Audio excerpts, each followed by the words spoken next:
One morning when I woke up, I was drawing the curtains of the window, and it was a cloudy day, but clear. And they looked just like bowler hats. Dull grey, no windows, no wheels, no nothing, just looked like a bowler hat, metal, definitely metal. There was two of them. One was flying in a steady fashion, and the other one, it looked like the pilot was drunk because it was just flying this way. And they went down behind some apartments, which were only about 100 yards away from me. That I was impressed with. I told my wife about it, and she gave me a strange look. And 2 weeks to the day, she was at the same window, saw the same things, and called me at work. And she was gibbering away, and and from then on, we'd seen quite a few. I spent a lot of time out in the desert with my camera, and I got rather obsessed with it for a while.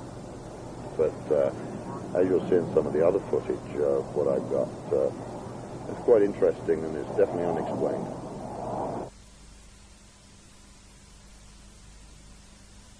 It happened when I was at work. It was a Sunday, and it was close to 7 o'clock.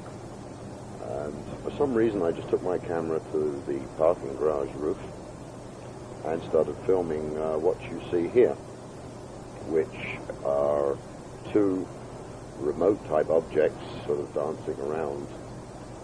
And in a little while, you'll see another craft come along underneath. It's a little larger, and it's very stable, and this guy's steadily heading north. These two, which are dancing around, seem to interact with it, and then it goes on its way. A few minutes later, another craft comes along the base part of the mountain, and in between that, an aeroplane going in to land at McCarran Airport goes past, so you get a good idea of the size and the distance. And then these two objects again interact with this large craft, and as you'll see towards the end of the tape here, I follow it round to see where the craft went to, and it's totally out of sight. It's vanished. You recognize more details than... No, not really. No. It was just close to dusk. They were just lights in the sky. It's slightly delta-shaped, I think, the objects are. That's how they appear anyway, when I zoom in. Obviously, the Lazar UFOs were just the tip of an iceberg. A black world, as fantastic as a fairy tale country or a faraway planet. Yet, committed researchers try to trace down the last mystery of these super-secret test flights.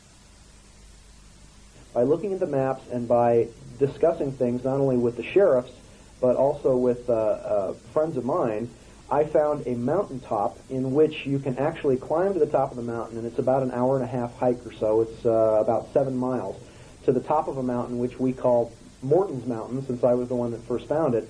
Climb up to the top of the mountain, and this is where you get this spectacular view of virtually the entire base.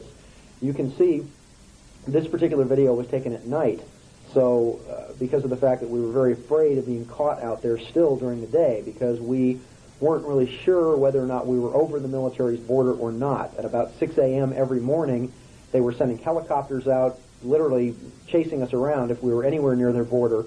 And the evening times, they would send out the security vehicles, the Bronco security vehicles, who would do everything from take down our license plate numbers to actually go through our cars to looking for us in the desert, thinking that we were actually stepping across their border.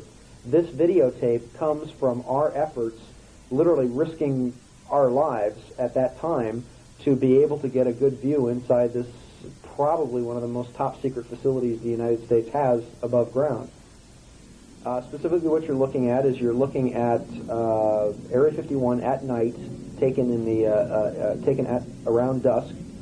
You're also looking at another section of the video which was work that looks like was going on the runway. Now for some reason the military was carrying out some kind of either construction operation at night. Now there seems to be a huge halogen lamp that's illuminating part of the field in which you'll see smaller lights, which are trucks and jeeps basically coming and going from this light. You'll see on the film what we thought originally was a ship actually coming on and testing and moving around on the floor of the valley. It didn't really move that much at night, so that's why we concluded that it must have been some sort of halogen work lamp. You'll see, for the first time, the object which is called Old Faithful. Now, Old Faithful is called that because something appears in the sky over Area 51 at 4:50 a.m. virtually every Thursday morning. Now, many times, this object is preceded by what in California have become known as skyquakes. There is a very large object which we've witnessed out there between 700 and 800 feet long, and this object literally comes in from space, traveling anywhere between Mach 10 and about Mach 18, flies over Catalina Island, over Southern California, and then lands at Area 51. This particular object that you're seeing, we theorize, is what's known as Project Senior Prom, which is underneath the Project Aurora banner, and that this object is in fact an unmanned 132 nuclear weapon carrying nuke platform that in essence orbits the planet to be able to rain down nuclear bombs on virtually any country at the push of a button. This object, as it's landing, you'll see it appear in the sky, very dramatic footage of the first time anything has ever been shot actually physically landing at 51.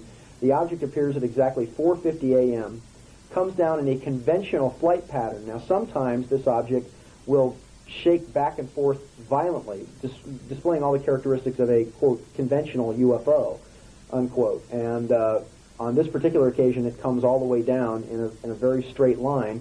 You'll see a field around the outside of the object, and when it comes down between two safety lights, you'll see it actually physically land, and then when it comes past a second set of safety lights, the field around the ship actually blinks off, and then you can see that it is some sort of unusual dart-shaped aircraft, some sort of experimental aircraft, because it does have wheels on it, and it does appear to have a fuselage that comes up in a point with a light at the top and at the bottom, and then comes back at the bottom.